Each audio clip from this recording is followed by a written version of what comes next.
Welcome to the SEO.co Search Engine Optimization Podcast. Digital marketing essentials and next level tactics. From offsite and onsite optimization to persuasive selling and everything in between. You'll learn actionable tips on what it takes to outright and outrank your competition. Now, here's your host, Timothy Carter.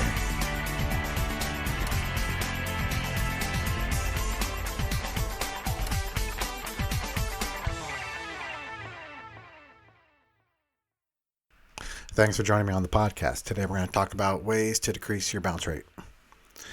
Fighting against bounce visitors can be a long, difficult battle. But as you make, steady progress, you'll start seeing higher levels of user engagement and, of course, hopefully more conversions. Fortunately, you don't have to have a massive investment or completely overhaul your site to accomplish this. You can reduce your site's bounce rate with a few non-intensive tweaks. First, your first job is to make sure users who visit your site have a reason to be there. It makes sense that if a user isn't interested in what you have to offer, he or she will leave almost immediately. Accordingly, you'll need to ensure all your page titles, meta descriptions, and offsite brand associations are all aligned with your actual purpose there on that page. And that means optimizing for keywords. Instead, focus on highlighting who you are and what you need to do best, or what you do best, I should say.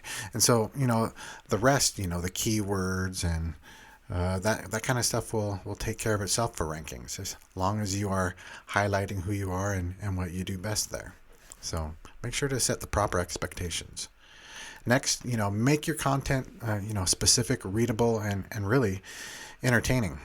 We're talking like middle school level vocabulary and a conversational tone for sure, because you may alienate the majority of the users when they're scrolling. They're not looking for high technical information. They're looking for that quick hit of information that you're hopefully providing in your content.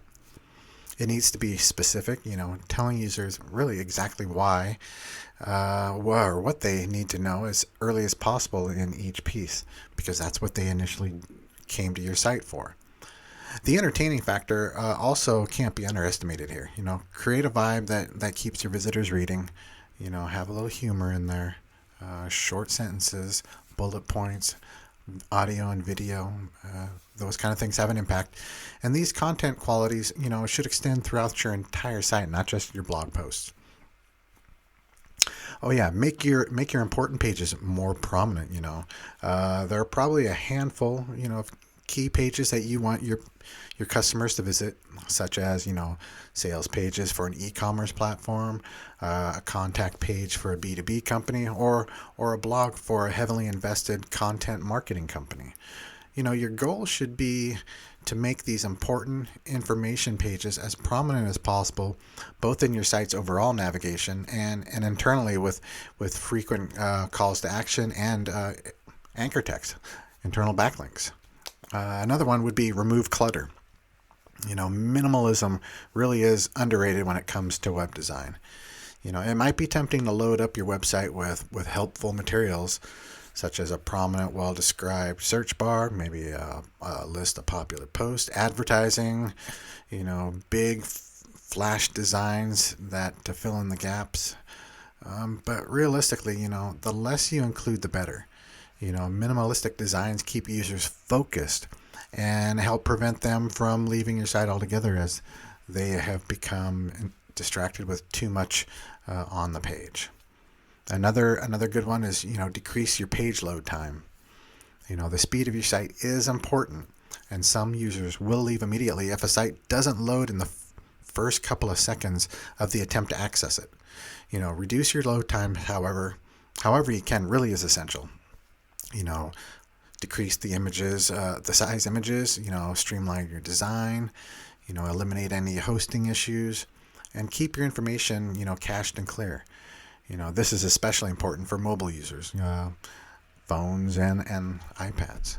And then definitely interlink heavily. You got to have that internal linking. Each page of your site should link to at least one other page, and every page should have multiple links pointing to it from other pages on your site.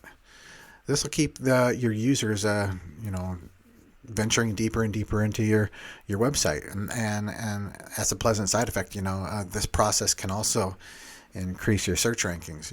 Sites that are tightly connected, a web of anchor text to your most important pages tends to have higher domain authorities. Guide your users with some more visuals, as I talked about earlier. If they're dropping off at a certain point on your page, try directing them to new areas with visual cues or, instructions with content. For example, you can include like an arrow that points to a subsequent page, or include text in your article that tells users to read more about it here. These kind of things will naturally lead them to remain on site. And then, target your audience more specifically. Your bounce rate could stem from your content speaking too generically about a topic or about your industry. You really should have a specific target demographic. So do everything you can, to target that group in your writing, design, and offers on those pages. If you're unsure of how to do that, do some more market research and surveys of your current customers to guide those improvements. Another thing that helps is, having that internal search feature, that search box, makes it, they're really easy to install, and no matter what type of, site architecture you use, it's valuable. It'll help your users find exactly the information they're looking for, and will prevent bounces that occur, basically out of frustration or the ability to find that content they're looking for.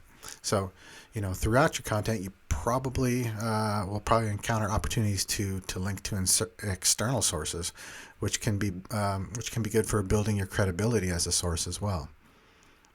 Make sure these links open up in a new window, though. Otherwise, anybody who clicks on them will constitute a departure from your site. So that's one thing to think about as well. Definitely use some powerful calls to action. As I've mentioned earlier, the best way to prevent someone from leaving your site is to attract them deeper into your site. In order to do that, you're going to need some strong calls to action. Instead of merely posting a link and hoping for the best, wrap your link in a compelling phrase that emphasizes the value of the page to come. Motivate users with action-based language, and make sure to make it front and center where you need them to go next. It doesn't take a lot of effort.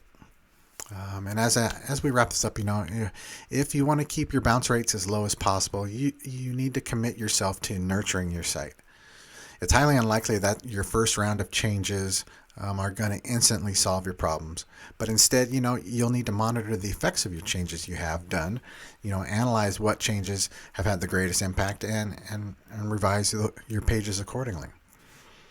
As you learn more about how your users are using your site and what's important to them, you'll be able to make an educated guess about, which new features will excite them, or which current features are frustrating them. Optimizing for lower bounce rates really is an effort in knowing your customer as much as it is an art, of website development. Dig into your user behavior metrics and Google Analytics, conduct user surveys regularly, and don't be afraid to experiment. The more you learn, the better you'll get, and the fewer bounces you'll have to deal with. And that's about it. If you need some help to improve your site's organic visibility, come on over to SEO.co and schedule a time to have a free consultation. Learn how we can help you scale your ability to outwrite and outrank your competition. Thank you for joining us on the SEO.co podcast. We appreciate your time. Be sure to rate, review, and subscribe to the show, and visit SEO.co for more resources based on today's topic, as well as access to more podcast episodes to help you improve your site's long-term SEO success.